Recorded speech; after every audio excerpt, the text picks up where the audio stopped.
Saya mengajak jemaat sekalian untuk membuka satu bagian di dalam Alkitab, di dalam kitab 1 Samuel. Dan untuk sekolah minggu dipersilakan ke bawah.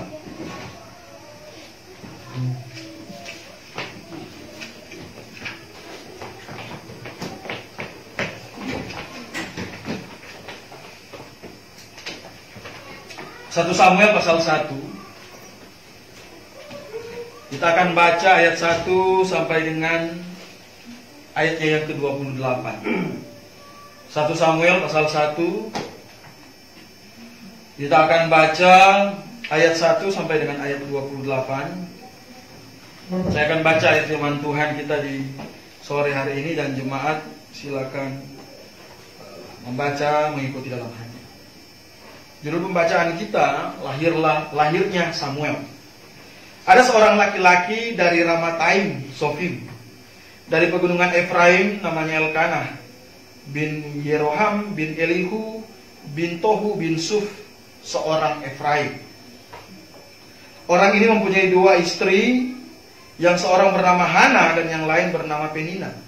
Penina mempunyai anak, tapi Hana tidak. Orang itu dari tahun ke tahun pergi meninggalkan kotanya untuk sujud menyembah dan persembahkan korban kepada Tuhan semesta alam di Silo.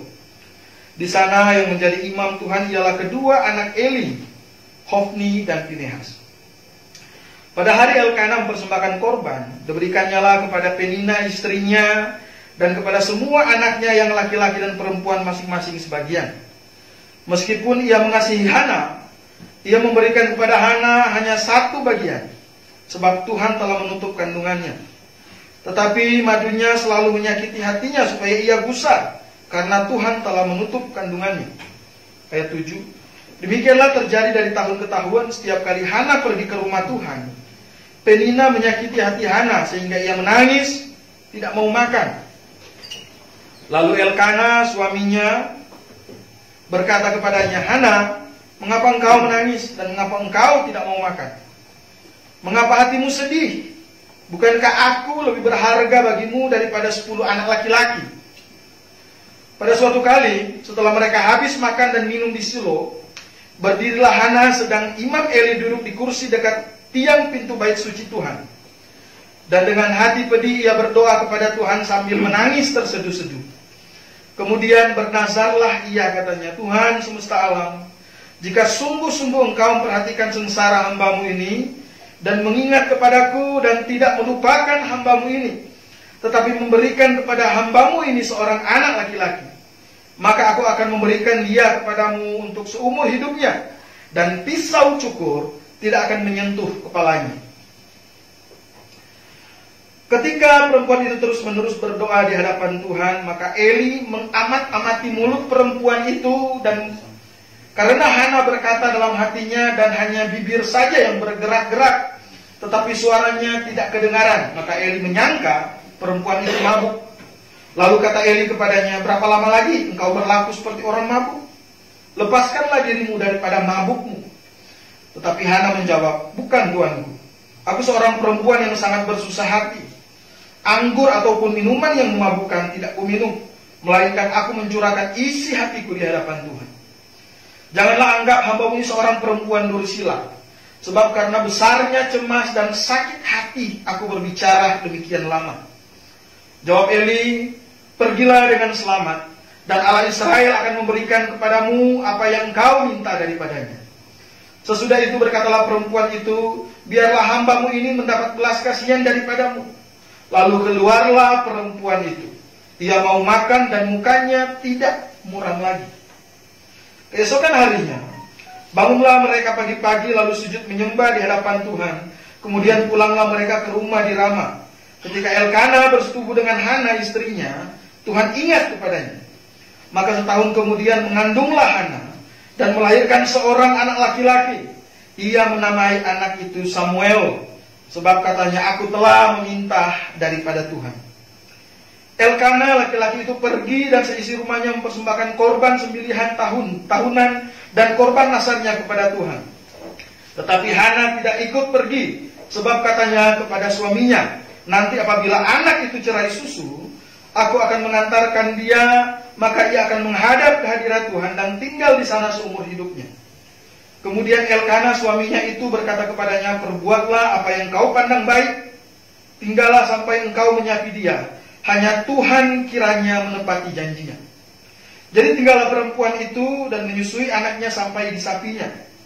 Setelah perempuan itu menyapi anaknya, dibawanyalah dia dengan seekor lembu jantan yang berumur 3 tahun, 1 eva tepung dan sebuyung anggur, lalu diantarkannya ke dalam rumah Tuhan di Silo. Waktu itu masih kecil betul kanak-kanak itu. Setelah mereka menyembelih lembu, mereka mengantarkan kanak-kanak itu kepada Eli. Lalu kata perempuan itu, mohon bicara tuanku. Demi tuanku hidup, akulah perempuan yang dahulu berdiri di sini dekat tuanku untuk berdoa kepada Tuhan. Untuk mendapat anak inilah aku berdoa, dan Tuhan memberikan kepadaku apa yang kuminta daripadanya. Maka aku pun menyerahkan kepada Tuhan. Seumur hidup terserahlah ia kiranya kepada Tuhan. Lalu sujudlah mereka di sana menyembah kepada Tuhan. Mari kita berdoa. Tuhan Bapa kami yang ada dalam surga, hari ini kami berkumpul dan saatnya kami belajar firman Tuhan. Kami mau belajar dari satu cerita yang tertulis dalam Alkitab yang sudah Tuhan ilhamkan dari satu tokoh yang luar biasa, yaitu Hana. Kiranya Tuhan yang berkati kami semua agar cerita dari Hana ini benar-benar menjadi semangat dan petunjuk yang baik dalam kehidupan kami. Di dalam nama Tuhan Yesus kami berdoa dan mengucap syukur. Amin. Bapak Ibu kasih dalam Tuhan kita Yesus Kristus, ya. Ini adalah cerita tentang keluarga, satu keluarga, Elkana dengan 2 istrinya. Mungkin ada orang berkata kok di Alkitab ada poligami. Yang pertama ya, Tuhan tidak pernah memerintahkan poligami. Poligami itu adalah ya keputusan manusia yang mau menikah dengan lebih dari 1 istri. Dan biasanya pada masa itu ya orang poligami mencari anak. Dan itu yang terjadi dalam cerita Elkana. Jadi katanya Elkana punya 2 orang istri, yang satu Hana dan yang satu Penina. Dan kelihatannya istri yang pertama itu adalah Hana. Karena kalau kita baca di dalam ayatnya yang ke-6 dikatakan, tetapi madunya selalu menyakiti hatinya. Siapa madunya itu? Penina. Jadi Hana tidak punya anak. Kemudian Elkana menikah lagi dengan seorang perempuan namanya Penina. Jadi ini bukan maunya Tuhan. Ini adalah keputusan dari Elkana, karena Elkana pengen punya keturunan, pengen punya anak, dan mungkin dia berpikir kok si Hana nggak bisa kasih saya anak. Dan akhirnya dia menikah dengan seorang yang bernama Penina. Tapi hari ini kita mau fokus kepada satu perempuan. Dia bilang istri pertama dari Elkana yaitu Hana. Hana ini adalah seorang wanita yang luar biasa. Ternyata dalam kehidupan pernikahan dia mengalami satu pergumulan. Ya, orang tidak punya anak pada waktu secara sosial adalah sebuah sebuah gangguan. Walaupun sebenarnya Elkana sudah sempat menghibur Hana dan berkata, apa gunanya kalau kita baca di dalam ayatnya yang ke-8, bukankah aku lebih berharga bagimu daripada 10 anak laki-laki. Artinya memang sebenarnya Elkana tetap mengasihi dia. Tetapi Hana ini terganggu gitu. Jadi istri tuanya ini terganggu dengan dengan omongan-omongan yang kurang baik atau omongan-omongan yang kurang baik yang mengganggu hati dan pikiran dia. Dan akhirnya Hana ini bergumul pada Tuhan. Untuk kalau bisa Tuhan kasih saya anak. Nah, hari kita mau belajar dari doa seorang Hana ketika dia meminta anak kepada Tuhan. Ketika dia bersuruh minta sesuatu yang menurut dia sangat berharga kepada Tuhan. Dan judul khotbah saya adalah doa Hana adalah doa orang beriman. Dengan harapan bahwa lewat cerita dari perempuan yang bernama Hana ini menjadi satu kekuatan bagi Wah, dulu ada seorang wanita yang berdoa pada Tuhan, berdoa dengan gigi dan Tuhan menjawab doanya. Dan tentu pengajaran dari cerita Hana ini tidak hanya berlaku kepada perempuan, secara umum akan berlaku dalam kehidupan kita sebagai orang percaya. Cuma ya, kali ini kita ambil kasusnya seorang Hana. Dia adalah seorang perempuan. Hal apa saja yang bisa kita pelajari dari doa Hana sebagai doa orang beriman? Hal yang pertama adalah iman itu berpengaruh pada doa. Saya yakin dan Alkitab memberikan satu indikasi bahwa Hana adalah orang percaya. Itu terlihat dari bagaimana dia membangun hubungan yang baik dengan Tuhan. Dia melakukan kebiasaan-kebiasaan dan rutinitas rohani yang baik dengan Tuhan. Nah, iman adalah kunci yang sangat berpengaruh pada doa. Dan ini diajarkan oleh Alkitab, saudara. Kalau kita baca di dalam kitab Yesaya, pasalnya yang ke-59, coba kita buka kitab Yesaya.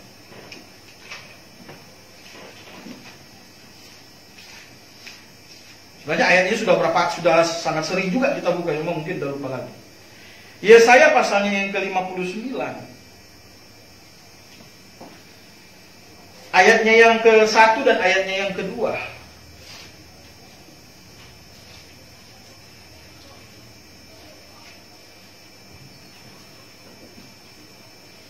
Yesaya pasalnya yang ke-59 ayat 1 dan ayatnya yang kedua. Di situ firman Tuhan berkata, sesungguhnya tangan Tuhan tidak kurang panjang untuk menyelamatkan, dan pendengarannya tidak kurang tajam untuk mendengar.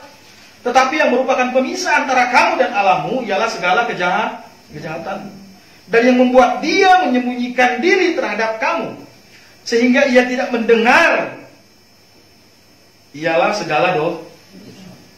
Iman adalah kunci, sangat berpengaruh dalam doa kita. Dalam konteks kitab Yesaya memang sedang bicara kepada bangsa Israel yang melakukan satu rutinitas yang sifatnya lahiriah saja, tetapi rohaninya mereka tidak baik.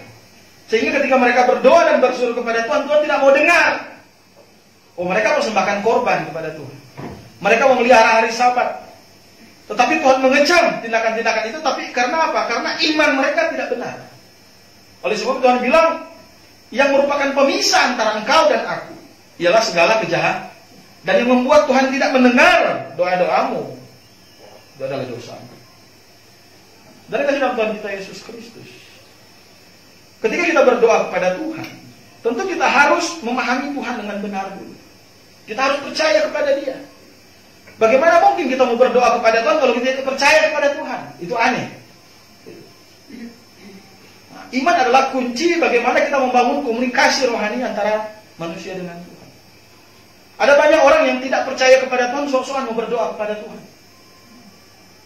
Tuhan bilang gak akan didengar. Doa orang yang belum diselamatkan, yang bisa didengar oleh Tuhan adalah supaya dia diselamatkan. Nah, oleh sebab itu, kalau orang belum diselamatkan, ya dia berdoa kepada Tuhan, Tuhan saya mau berdoa supaya saya diselamatkan. Ada kelihatan orang-orang lain kok yang berdoa yang tidak percaya kepada Tuhan, tapi mereka berdoa, tapi kenapa dijawab oleh Tuhan? Belum tentu itu jawaban doa Tuhan. Ada orang yang tidak berdoa, ya kan? Yang tidak percaya kepada Tuhan, ya cuma berbuat baik, tapi kehidupannya kelihatan baik-baik saja. Tapi maksudnya begini, kalau kita punya iman yang benar, kita mengenal Tuhan dengan baik, kita percaya kepada Tuhan dengan sungguh-sungguh, karena pengetahuan tentang Tuhan itu benar, maka doa kita kepada Tuhan itu adalah doa yang benar. Dan nanti itu akan berpengaruh pada hasil, saudara. Artinya begini, kalau nanti Tuhan jawab iya, kita mengucap syukur, karena kita percaya kepada Tuhan. Dan kalau nanti juga Tuhan jawab tidak, kita tidak akan kecewa juga. Karena apa? Karena kita punya pengetahuan yang baik tentang Tuhan.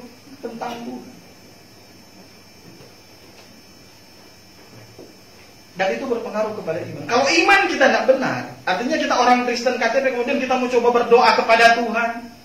Minta ini, minta itu, dan ini, dan itu, berdoa tentang ini dan itu. Kemudian kalau Tuhan tidak jawab, artinya Tuhan jawab tidak, maka bisa saja kita kecewa kepada Tuhan. Ada banyak orang yang tidak memperbaiki hidupnya, kerohanian dia, iman dia, mengoreksi iman dia. Kemudian kelihatan dia sungguh-sungguh bergumul kepada Tuhan. Loh, kenapa Tuhan gak mau jawab-jawab? Ya kita harus lihat kesungguhan hati kita di hadapan Tuhan. Hana adalah orang yang sungguh-sungguh di hadapan Tuhan. Dia harus hidup dengan apa? Dengan madunya, itu bukan satu kehidupan yang biasa. Bayangkan. Dia nggak mau ceraikan suaminya. Kemudian akhirnya suaminya itu apa? Mau ambil perempuan lain untuk menjadi istrinya. Itu bukan satu sistem kehidupan yang biasa. Karena Tuhan tidak pernah merancang. Di dalam Alkitab, seorang laki-laki itu menikah dengan banyak perempuan. Sehingga Hana harus menghadapi satu kehidupan yang tidak biasa. Dan dia adalah orang percaya. Kalau kita belum perbaiki iman kita, mengoreksi hati kita, mengoreksi kerohanian kita, sampai kapanpun kita mau berdoa kepada Tuhan, kalau bukan Tuhan tidak jawab, akhirnya kita kecewa. Nah, itu bahaya. Dan kita semakin jauh pada Tuhan. Kan banyak orang yang tidak percaya, tidak sungguh-sungguh percaya, tidak benar-benar taat kepada Tuhan. Akhirnya kecewa karena apa? Karena kelihatannya doanya tidak dijawab oleh Tuhan. Kalau imannya benar, berarti dia memahami sifat Tuhan dengan benar. Amin. Dia akan memahami. Dia akan memahami cara bagaimana Tuhan bekerja di dalam hidupnya. Dia akan memahami bahwa kalau Tuhan belum jawab sekarang, maka Tuhan punya waktu yang jauh lebih baik dari apa yang terjadi sekarang. Oh, kalau dia belum diselamatkan, saudara, kalau dia belum sungguh-sungguh untuk Tuhan, kalau dia belum sungguh-sungguh dalam kerohaniannya, dalam imannya yang benar, maka ada banyak hal yang tidak baik yang terjadi dalam sikapnya ketika dia berdoa. Dia akan kecewa kepada Tuhan. Oleh sebab itu, yang paling penting adalah iman kita. Dan Tuhan bilang, yang menjadi pemisah antara kita dengan Allah, dan yang menjadi penyebab ketika Tuhan tidak mendengarkan doa-doa kita adalah karena apa? Artinya karena kita belum sungguh-sungguh percaya kepada Dia. Sudah kasih dalam Tuhan kita Yesus Kristus. Hana sekali lagi memberikan ciri-ciri bahwa dia orang yang sudah diselamatkan. Dia punya iman dan ketekunan, dan wanita yang sabar sebenarnya. Kalau dia wanita yang jahat, kalau madunya cari gara-gara, bisa aja dia pukul, bisa nggak? Kamu ngomong apa? Bisa aja. Tapi Hana nggak balas. Sesuatu yang ada di dalam hatinya itu dia bawa kepada siapa? Tuh. Nah, ini orang percaya. Ini orang benar. Imannya benar. Apakah Hana tidak punya tangan untuk membalas, atau Hana tidak punya mulut untuk membalas ocehan-ocehan dari madunya? Oh, dia punya mulut untuk melakukan itu. Tetapi kenapa dia tidak mau melakukan itu? Karena dia orang benar. Artinya kalau dia melakukan hal yang sama seperti yang dilakukan oleh madunya, berarti dia nggak ada bedanya dengan madunya. Betul tidak? Dia menunjukkan bahwa dia beda. Kita bisa membayangkan bagaimana seorang perempuan ingin punya anak dan Tuhan belum kasih, pasti bergumul. Bergumul luar biasa. Apalagi disuka panas-panasin. Kamu belum punya anak, kamu belum punya anak. Kan mungkin begitu kan. Kalau mungkin kita mau pakai bahasa sehari-hari. Mau lihat si Elkanah itu sayang sama saya, dapat bagian yang lebih. Coba saya punya anak. Pasti mikirnya begitu, saudara. Tapi dia tidak membalas ocehan itu dengan cara yang tidak baik. Hana datang kepada Tuhan, dia bergumul, dan ini membuktikan bahwa dia punya iman yang benar. Kalau kita mau berdoa kepada Tuhan, apalagi kita bergumul kepada hal yang benar-benar selama ini kita perjuangkan, kita ingin dapatkan hal yang baik, kita serahkan semuanya kepada Tuhan.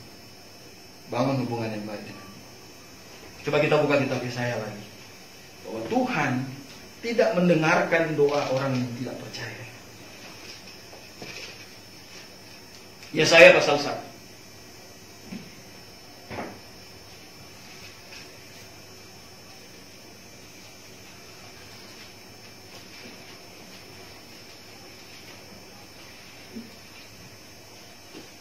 Yesaya pasal 1. Coba kita baca ayat yang ke-15. Yesaya pasal 1 ayat yang ke-15. Di situ firman Tuhan berkata, apabila kamu menadahkan tanganmu untuk berdoa, aku akan memalingkan mukaku. Bahkan sekalipun kamu berkali-kali berdoa, aku tidak akan mendengarkan. Sebab tanganmu penuh darah. Tangan penuh darah. Oh, bangsa Israel mau coba-coba tetap pelihara Sabat. Mau coba-coba tetap persembahkan domba-domba korban. Mau coba-coba tetap berdoa kepada Tuhan. Tapi Tuhan bilang, semua saya tolak. Katanya, persembahanmu merupakan bau kejijikan bagiku. Perayaan-perayaanmu tidak bermakna bagiku. Dan dalam ayat yang ke-15 katanya, ketika kamu mengadakan tangan untuk berdoa, orang Israel kalau sudah menadakan tangan untuk berdoa, ini benar-benar mau berserah. Tapi Tuhan bilang katanya apa? Aku memalingkan telinga, memalingkan mukaku, bahkan sekalipun kamu berkali-kali berdoa. Tuhan mau apa yang mau selesaikan dulu. Coba kita baca ayat 16 sampai dengan ayat yang ke-18. Tuhan bilang, selesaikan dulu satu masalah. Basuhlah, bersihkanlah dirimu. Jauhkanlah perbuatan-perbuatanmu yang jahat dari depan mataku. Berhentilah berbuat jahat. Belajarlah berbuat baik. Usahakanlah keadilan. Kendalikanlah orang kejam. Belalah hak anak-anak yatim.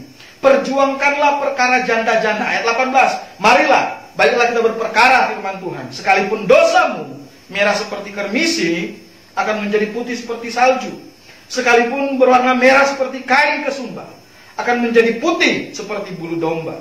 Jika kamu menurut dan mau mendengar, maka kamu akan memakan hasil yang baik dari negeri. Apa yang perlu diperbaiki? Tuhan bilang, iman, dosa. Dari kasih dalam Tuhan kita, iman itu punya pengaruh yang luar biasa kepada apa yang kita mohonkan kepada Tuhan. Perbaiki hubungan kita dengan Tuhan. Kerohanian, ya kalau orang sudah percaya, ya rohani itu harus stabil, berjalan maju bukan semakin mundur. Kalau kita bergumul kepada sesuatu, tetapi kerohanian kita semakin mundur, maka kita akan semakin kecewa kepada Tuhan. Ini, dalam pergumulan kemudian kita mundur secara rohani. Kira-kira orang itu semakin percaya kepada Tuhan atau semakin tidak percaya? Kalau kita bangun hubungan yang baik dengan Tuhan, terus percaya dan semangat terus kepada Tuhan, maka begini, kalau Tuhan jawab doa kita sangat gembira, puji Tuhan, amin. Kalaupun Tuhan tidak langsung jawab, belum jawab, atau bahkan tidak jawab, maka kita tidak akan marah kepada Tuhan. Karena kita kenal Tuhan kita. Jadi pentingnya iman dan pertumbuhan rohani menunjukkan kualitas kita. Hana adalah orang yang sudah diselamatkan. Dan iman berpengaruh besar kepada setiap apa yang kita sampaikan kepada Tuhan. Saudara kasih Tuhan kita, ini poin yang sangat penting. Yang kedua, hal apa saja yang bisa kita pelajari dari doa Hana sebagai doa orang beriman. Yang kedua adalah doa Hana mengajarkan kita tentang apa? kebergantungan kita kepada Tuhan. Wah, kalau orang yang sudah diselamatkan, dia akan bergantung, saudara. Bergantung, bergumul itu bergantung kepada Tuhan. Bergumul yang benar itu berarti dia mau bergantung kepada Tuhan. Dia serahkan kepada Tuhan apa yang menjadi pergumulan dia. Oh, Hana nggak balas Elkana untuk coba-coba mau cari laki-laki lain. Siapa tahu dari laki-laki lain dia punya anak. Enggak, saudara. Itu hebatnya Hana. Padahal sebenarnya Hana punya kesempatan untuk melakukan itu. Betul tidak? Karena Elkana udah lakuin duluan. Oh, Hana bisa saja dia bilang, kamu kan udah cari lagi perempuan lain. Udah kan? Udah punya anak kok dari perempuan lain ya. Udah sekarang nikah sama orang lain ya. Selesai kita sekarang. Tapi Elkana lakukan itu enggak? Kenapa Elkana enggak melakukan itu? Karena dia orang benar yang bergumul dan bergantung kepada Tuhan. Coba kita baca dalam ayat 9 sampai dengan ayatnya yang ke-10.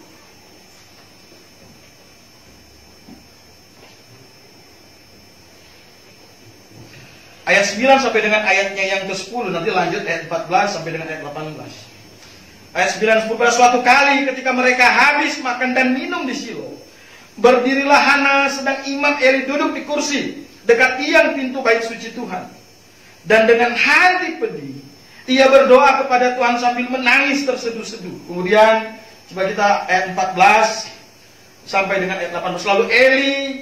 Lalu kata Eli kepadanya, berapa lama lagi engkau berlaku sebagai orang mabuk? Lepaskanlah dirimu daripada mabukmu. Tetapi Hana menjawab, bukan Tuhan. Aku seorang perempuan yang sangat bersusah hati. Anggur ataupun minuman yang memabukkan tidak kuminum, melainkan aku mencurahkan isi hatiku di hadapan Tuhan. Janganlah anggap hambamu ini seorang perempuan dursila, sebab karena besarnya cemas dan sakit hati aku berbicara demikian lama. Jawab Eli, pergilah dengan selamat, Allah Israel akan memberikan kepadamu apa yang engkau minta daripadanya. Sesudah itu berkatalah perempuan itu, biarlah hambamu ini mendapat belas kasihan daripadamu.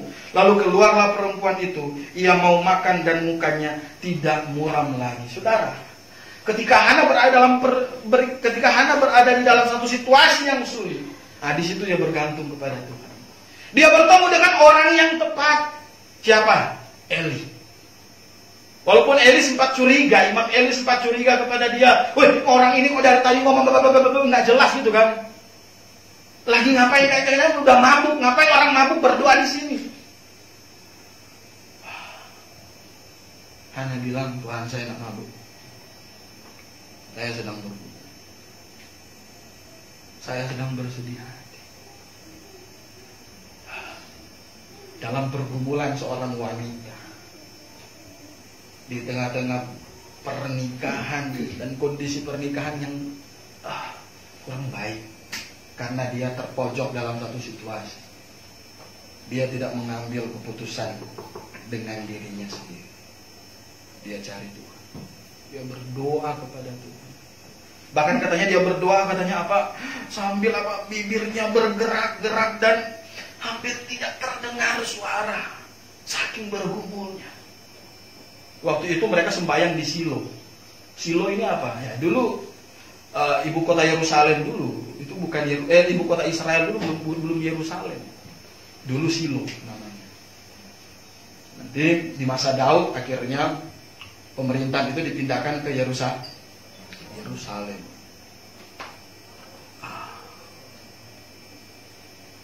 Saudara dalam Tuhan kita Yesus Kristus, apapun pergumulan kita, apapun yang menjadi masalah dalam kehidupan kita, apalagi kita sebagai orang percaya, kita jangan pakai cara kita untuk selesaikan itu. Nggak akan selesai. Kadang cara kita akan menambah masalah, betul tidak? Tetapi ketika kita bergantung kepada Tuhan, berserah kepada Tuhan, meletakkan setiap persoalan kita kepada Tuhan, disinilah kita menunjukkan bahwa kita itu milik Tuhan. Oh, kita punya Tuhan kok, saudara. Kita punya Tuhan yang besar, Tuhan yang baik, Tuhan yang adil, Tuhan yang bijaksana, yang paling tahu bagaimana tujuan hidup kita. Kenapa kita mau selesaikan perkara dan kehidupan kita dengan cara kita sendiri? Kadang ada nafsu-nafsu dalam kehidupan kita yang terlepas dan akhirnya kita mencoba melakukan sesuatu tanpa melibatkan Tuhan. Kalau itu pernah terjadi dalam kehidupan Anda, jangan terjadi lagi. Belajar dari Hana. Belajar dari seorang Hana. Bagaimana cara dia menyelesaikan persoalan dia. Bergumul bersama-sama dengan Tuhan. Amsal 1 ayat 5 dan ayatnya yang ke-6. Percayalah kepada Tuhan dengan segenap hati.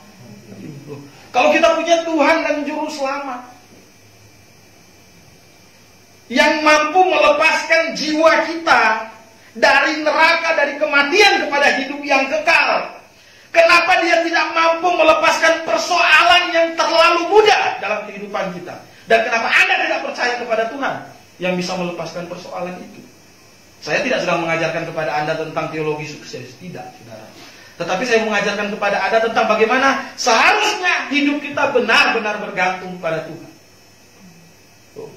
Sekali lagi, kalau Hana mau pakai cara dia, mungkin endingnya tidak akan seindah dari apa yang kita baca hari ini. Amin. Oh iya. Tapi akhir dari cerita Hana ini sungguh indah. Kita sudah baca tadi. Dan Tuhan memberikan sesuatu yang sangat berharga dalam kehidupan dia.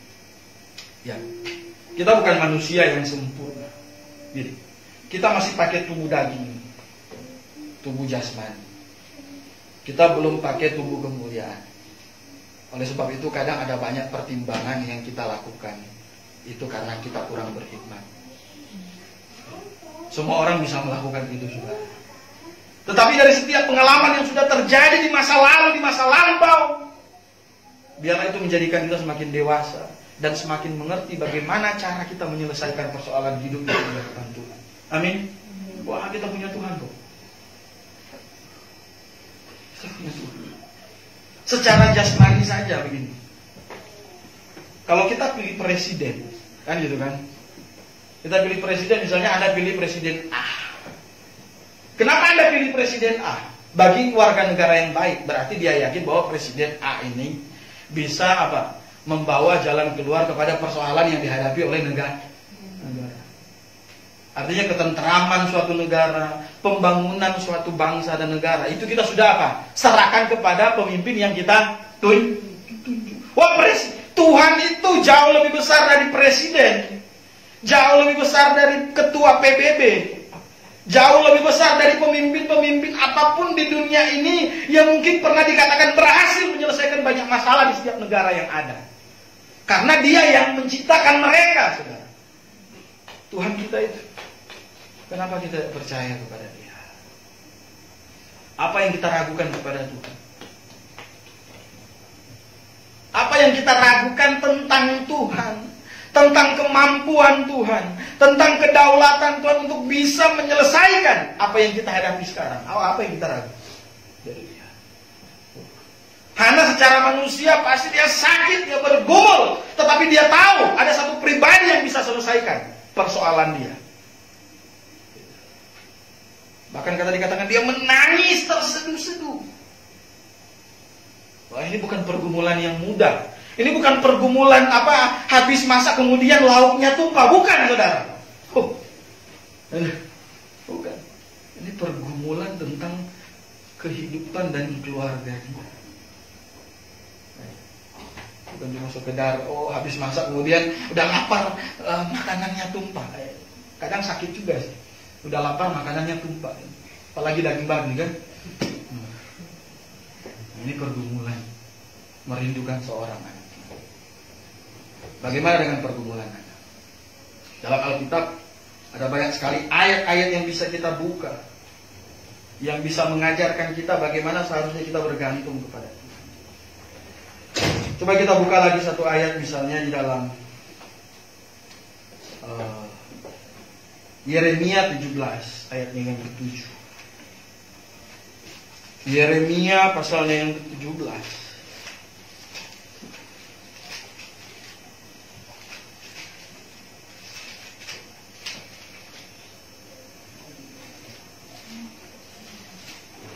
Ayat 7 dan ayat 8. Ini ayat yang cukup terkenal.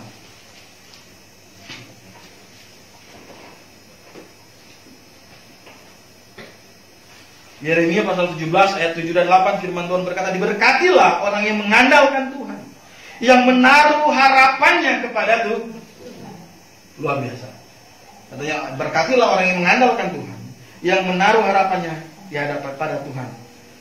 Ia akan seperti pohon yang ditanam di tepi air, yang merambatkan akar-akarnya ke tepi batang air, dan yang tidak mengalami datangnya panas terik, yang daunnya tetap hijau, yang tidak khawatir dalam tahun kering, yang tidak berhenti menghasilkan buah. Nah, orang percaya. Kontrasnya ayat 5, terkutuklah orang yang mengandalkan manusia, yang mengandalkan kekuatannya sendiri dan yang hatinya menjauh pada Tuhan. Seperti apa di ayat 6? Ia seperti semak bulus di padang belantara dan seterusnya. Saudara kasih dalam Tuhan kita Yesus Kristus. Iman, pertumbuhan iman kita itu progresif, bertumbuh.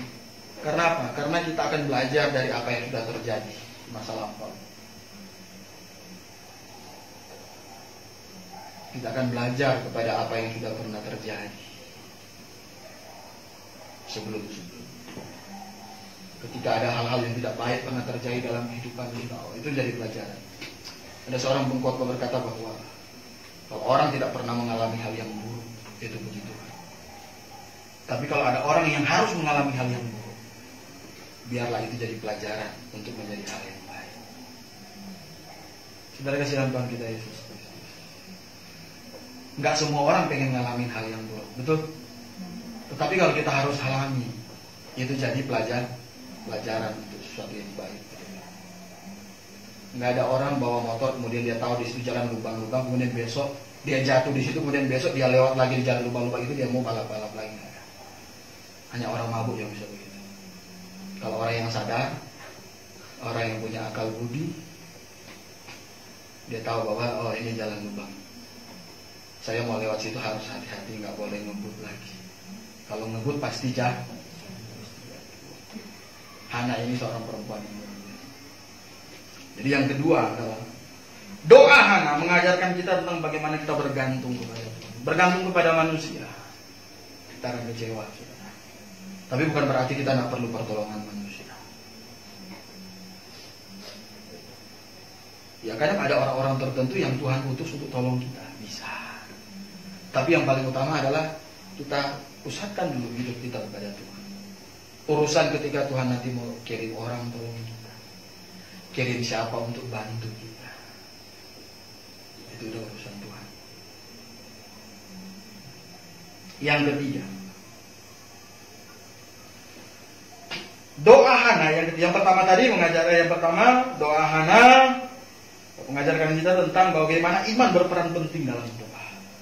Yang kedua, doa Hana mengajarkan kita tentang bahwa doa itu bicara tentang kebergantungan, bergumul bersama dengan Tuhan. Yang ketiga adalah prinsip yang ketiga adalah doa Hana mengajarkan kita tentang janji. Wah, doa tidak hanya sekedar permohonan, tetapi dalam doa ada janji. Coba kita baca di dalam ayatnya yang ke-11.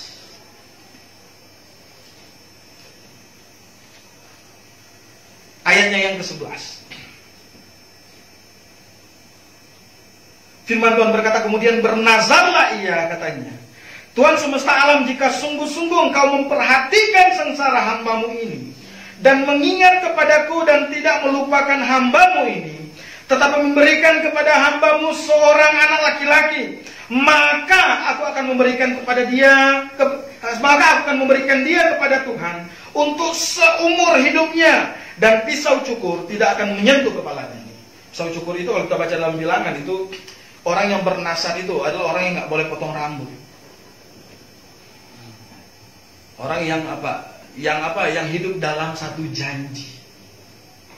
Dan Samuel ini itu diikat dalam satu nasar antara orang tua dia dengan Tuhan. Siapa bilang doa itu hanya bicara kepada permohonan? Doa juga itu mengajarkan kita tentang janji. Apakah Anda pernah berdoa kepada Tuhan supaya Tuhan berkati saya? Ada nggak yang pernah berdoa seperti itu? Sekarang apa yang mau kita balas pada Tuhan? Ada orang yang ingin minta diberkati tetapi tidak ingin melayani Tuhan dengan baik. Ada yang seperti itu. Hana berdoa dengan janji yang sangat ekstrim. Sangat ekstrim. Oleh sebab itu saya bilang Hana ini orang yang punya iman yang luar biasa. Kalaupun dia dapat anak katanya, dia mau bilang apa? Dia serahkan kepada Tuhan. Hidup melayani Tuhan untuk selama-lamanya. Nah, ini dalam konteks anak. Nah, kita pernah berdoa kepada Tuhan dan janji apa yang pernah kita sampaikan kepada Tuhan? Tuhan, kalau saya lulus sekolah teologi, saya mau melayani Tuhan dengan baik. Ya, Tuhan akan tunggu janji itu. Benar nggak? Ketika belajar lulus sekolah teologi akan melayani Tuhan dengan baik.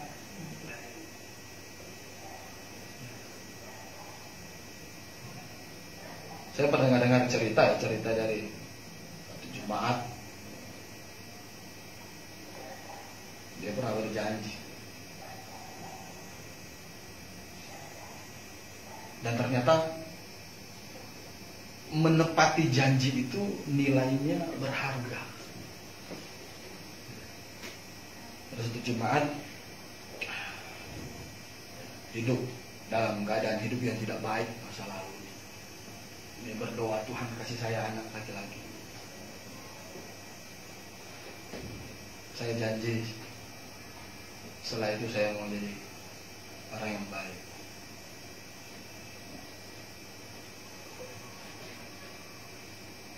Dan itu menjadi satu nilai yang berharga. Apa janji kita ketika kita berdoa kepada Tuhan? Oh, saya nggak mau kasih tahu janji kita.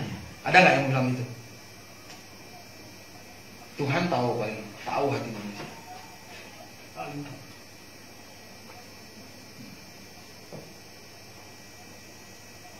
Seberapa besar, seberapa persen kita mau tepati janji atau tidak tepati janji di hadapan Tuhan? Itu Tuhan tahu. Tuhan tahu nggak hati Hana? Oh, tahu.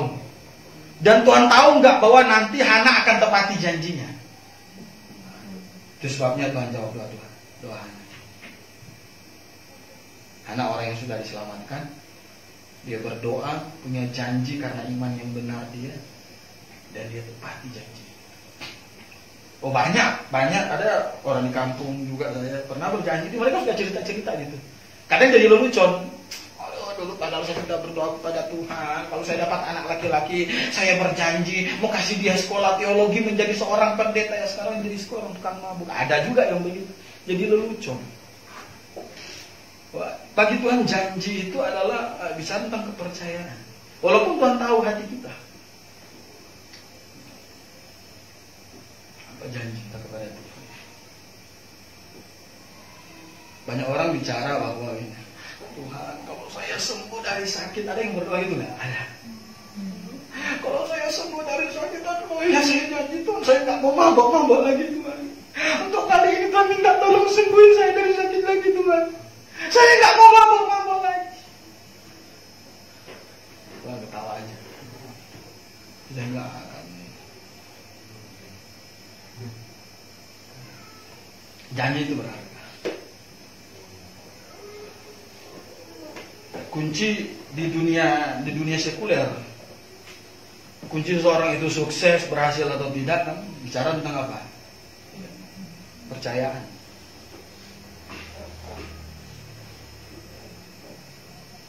Percaya dalam menepati janji.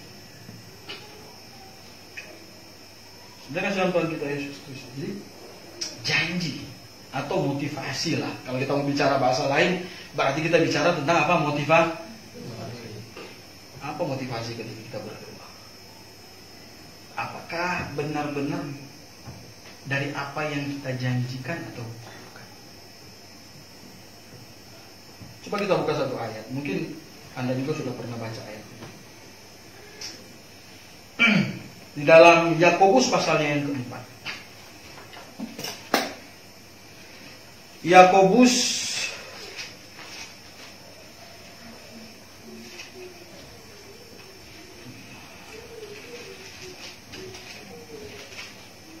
Yakobus pasalnya yang keempat, ayatnya yang ketiga.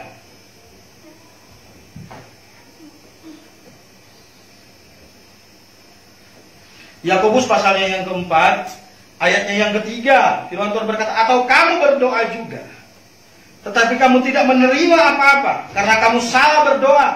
Sebab yang kamu minta itu hendak kamu habiskan untuk memuaskan hawa nafsu. Janji dan motivasi. Janji apa yang kita bangun dalam doa, dan motivasi apa yang kita bangun dalam doa.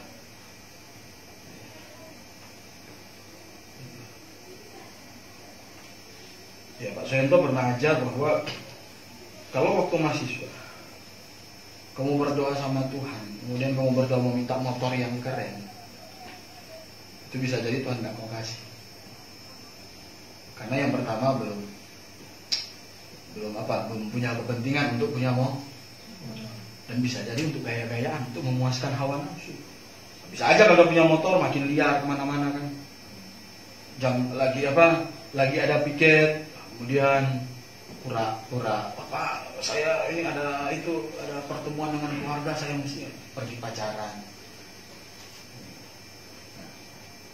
Motivasi dan janji yang salah ketika kita berdoa, nah, itu bisa jadi menjadi penghalang doa kita, bisa jadi. Dan itu yang bagus. Apa yang kita janjikan pada Tuhan ketika kita berdoa? Anda berdoa kepada Tuhan semoga dapat pekerjaan. Apa janji Anda kepada Tuhan supaya dapat pekerjaan? Anda berdoa kepada Tuhan supaya pekerjaan saya sukses, usaha saya sukses. Apa janji Anda kepada Tuhan ketika Anda meminta kepada Tuhan? Dari kasihan Tuhan kita Yesus. Jadi ada janji dan motivasi. Kemarin saya bicara kepada waktu di PA di tempat Pak Maharles, sekaligus dengan acara doa untuk anak yang terkasih, mereka bersyukur sekaligus PA. Saya buka satu ayat dalam 3 Yohanes 1 ayat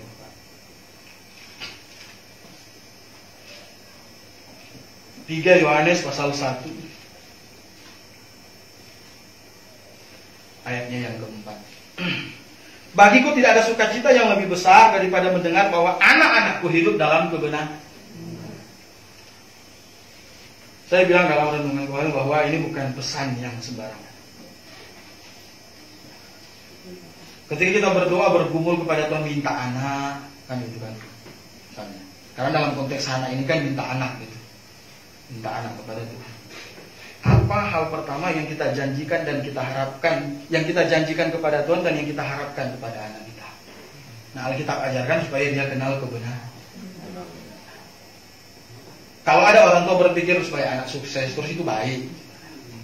Enggak ada orang tua yang tidak pernah berpikir tentang masa depan anaknya, pendidikan dia. Pasti dipikirkan, betul tidak? Kemudian, saya harus tinggalin tanah di sana, tanah di sini, itu baik. Tetapi Alkitab punya satu ajaran tentang apa yang paling prioritas yang mesti kita tinggalkan untuk anak kita, yaitu kebenaran. Artinya gini, kalau anak itu sukses dan dia hidup menjadi orang kaya dan hidup dalam kebenaran, itu jauh lebih baik daripada dia menjadi orang yang super kaya dan tidak hidup dalam kebenaran. Super kaya. Dan tentu sangat jauh lebih baik lagi daripada dia harus hidup susah dan tidak dengar kebenaran. Udah hidup susah kemudian tidak dengar kebenaran. Dalam Amsal kan kita sudah buka kemarin bahwa anak itu adalah mahkota dari orang tuanya. Kenapa disebut mahkota? Karena anak adalah kebanggaan dari keluarga. Nilai apa yang paling dibanggakan yang mesti kita ajarkan kepada anak kita? Nilai-nilai kebenaran. Keputusan Hana berdoa kepada Tuhan. Dia meminta seorang anak dan akhirnya anak itu dia nazarkan untuk melayani Tuhan. Itu bukan hanya bicara sekedar janji, tetapi bicara kepada apa harapan yang mau Hana tanamkan kepada anak dia. Ya, kalaupun anak saya harus hidup susah, minimal dia hidup dalam kebenaran. Sudah kasih Tuhan kita Yesus Kristus. Jadi Doa Hana bicara tentang, mengajarkan kita tentang janji dan tentang motivasi. Yang keempat, doa Hana mengajarkan kita tentang gaya hidup.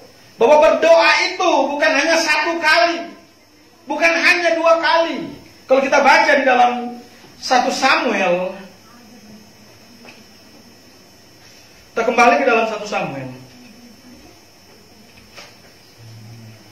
1 Samuel pasal 1 tadi, ayat yang kita baca tadi, tetapi kita perhatikan ayat 12 dan ayatnya yang ke-13. Ketika perempuan itu terus-menerus berdoa di hadapan Tuhan, maka Eli mengamat-amati dia dan seterus-terus. Jadi Hana tidak mau berdoa cuma satu kali berdoa, tapi berdoa terus-menerus. Ini menandakan bahwa dia, inilah gaya hidup sebagai orang percaya yang membangun komunikasi dengan Tuhan. Anda mau berdoa kepada Tuhan, saya mau berdoa supaya misalnya usaha saya sukses. Ya, saya sudah berdoa satu kali, kemudian nggak berdoa lagi.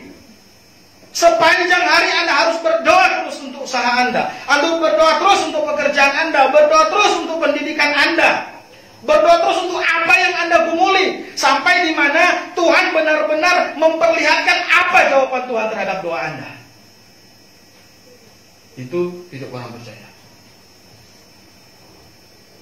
Hari ini misalnya saya pulang ke rumah ini, saya berdoa, Tuhan tolong sukseskan dalam pekerjaan dan seterusnya, karena tadi saya baru dengar khotbah tentang doa. Besok kamu nggak doa lagi, itu nggak ada gunanya. Doa itu terus, berdoa terus. Satu gembala bilang, apa sih pekerjaan orang percaya? Berdoa. Pekerjaan yang paling rutin adalah berdoa. Karena di dalam doa berarti Anda meletakkan seluruh hidup Anda. Tuhan, saya punya goal untuk usaha saya, hari ini saya berdoa kepada Tuhan. Besok Anda nggak berdoa lagi. Artinya saudara, pesan firman Tuhan itu jangan cuma jadi euforia hari ini juga. Itu akan terus menjadi dan tertanam sampai Anda mati. Bahwa doa itu adalah bagian yang sangat penting dalam kehidupan kita. Jadi kalau kita makan untuk hidup jasmani kita, maka kita berdoa dan belajar firman Tuhan untuk hidup rohani kita. Tuhan, minta tolong besok anak saya mau ujian Tuhan, supaya dia dapat nilai bagus. Dapat nilai bagus, besok kamu nggak doa lagi. Berarti Anda tidak berharap bahwa setelah itu nilai anakmu bagus lagi. Berarti cuma pengen nilai hari itu aja bagus, betul tidak? Kalau kita mau anak kita pintar, kita doakan terus setiap hari.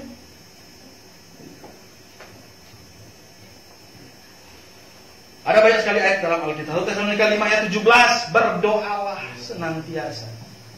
Kolose 4 ayat 2, banyak sekali ayat dalam Alkitab yang terus mengajarkan kita terus meneruslah berdoa. Nah, 1 Tesalonika 5 ayat 17, terjemahan literalnya adalah terus meneruslah berdoa. Sampai kapan? Sampai Tuhan datang. Berdoa. Kemudian yang kelima, doa Hana mengajarkan kita tentang apa? Berserah kepada kehendak Tuhan. Hana tidak, walaupun dia bergumul, tetapi pasti Hana selalu menyerahkan bahwa apapun jawaban doa itu sesuai dengan kehendak Tuhan, dan itu penting, saudara. Nah, itulah sebabnya saya bicara dari awal bahwa iman itu pengaruh kepada doa. Karena nanti hasil doanya apa, kita akan nilai, ini kehendak Tuhan dalam kehidupan saya.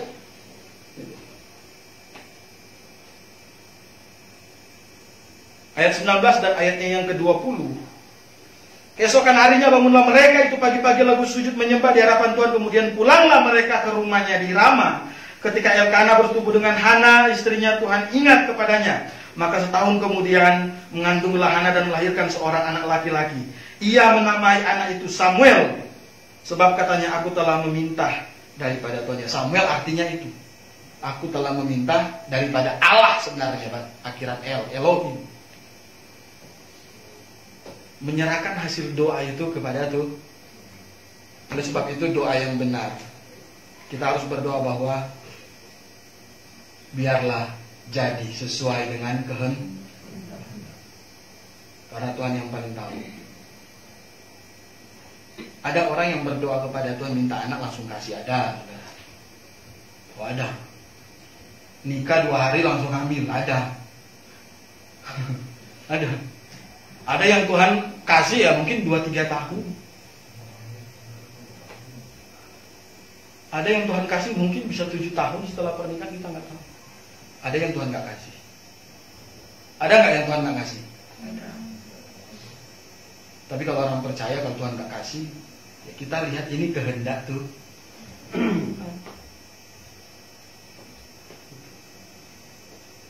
Tuhan, kenapa yang lain punya anak, saya nggak punya anak?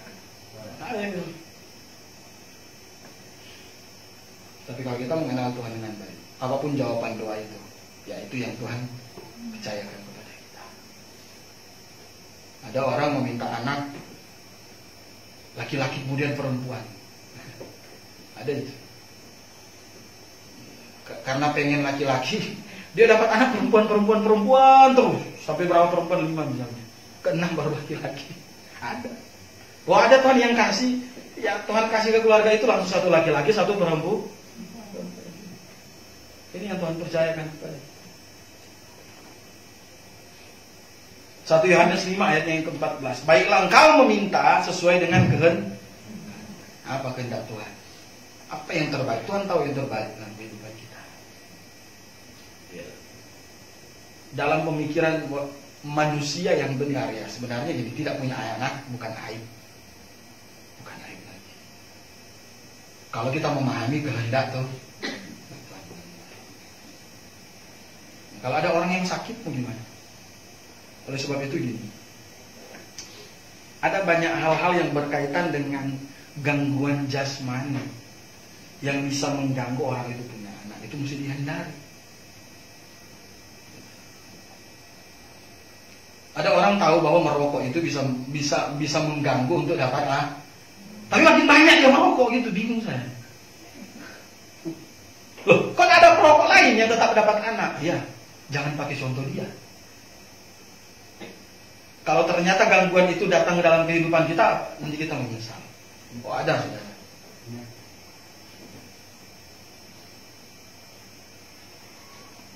Minum alkohol, mabuk-mabukan. Nah, itu adalah salah satu gangguan untuk mendapatkan anak.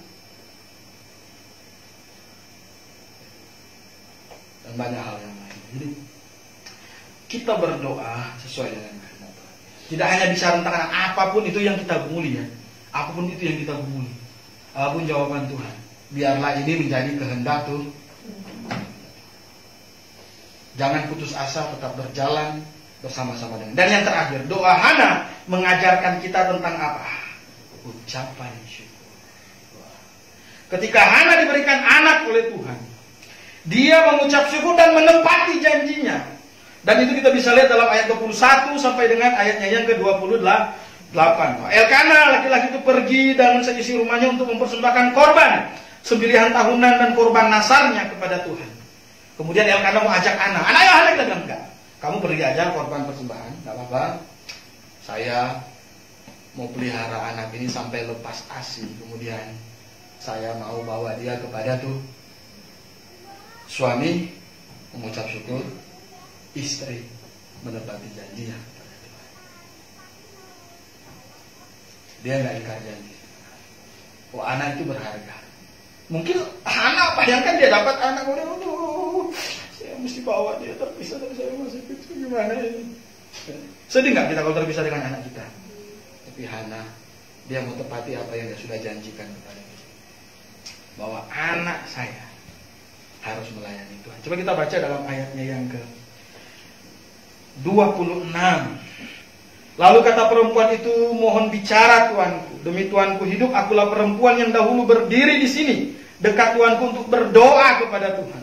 Untuk mendapat anak inilah aku berdoa, dan Tuhan telah memberikan kepadaku apa yang kuminta daripadanya, maka aku pun menyerahkannya kepada Tuhan seumur hidup. Terserah ia kiranya kepada Tuhan seumur hidup. Hebat.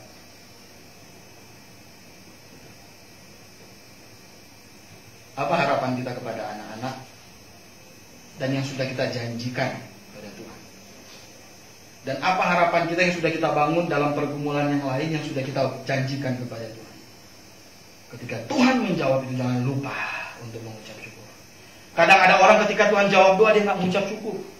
Dia terlelap dengan apa yang sudah Tuhan berikan. Dia lupa Tuhan. Banyak sekali saudara, orang yang lupa dengan Tuhan ketika Tuhan jawab doa dia. Ketika Tuhan jawab doa Anda, dalam pergumulan apapun, ingatlah yang pertama kali harus engkau cari adalah Tuhan. Tuhan. Kalau orang dunia, ketika dapat berkat, yang pertama kali dia cari siapa? Teman-temannya. Benar nggak? Kalau sudah terima gaji pertama, kita minum. Kali itu dulu. Sekarang nggak boleh. Apa yang Tuhan berikan kepada Anda, yang mesti pertama kali engkau cari adalah Tuhan. Apapun itu. Kalau itu adalah jawaban doa dari itu, mau dia uang, mau dia anak, mau dia rumah, mau dia apa dan lain-lain, apapun itu, yang pertama kali kita datang kepada Tuhan, terima kasih Tuhan sudah jawab doa saya. Saya mengucap syukur atas apa yang sudah Tuhan berikan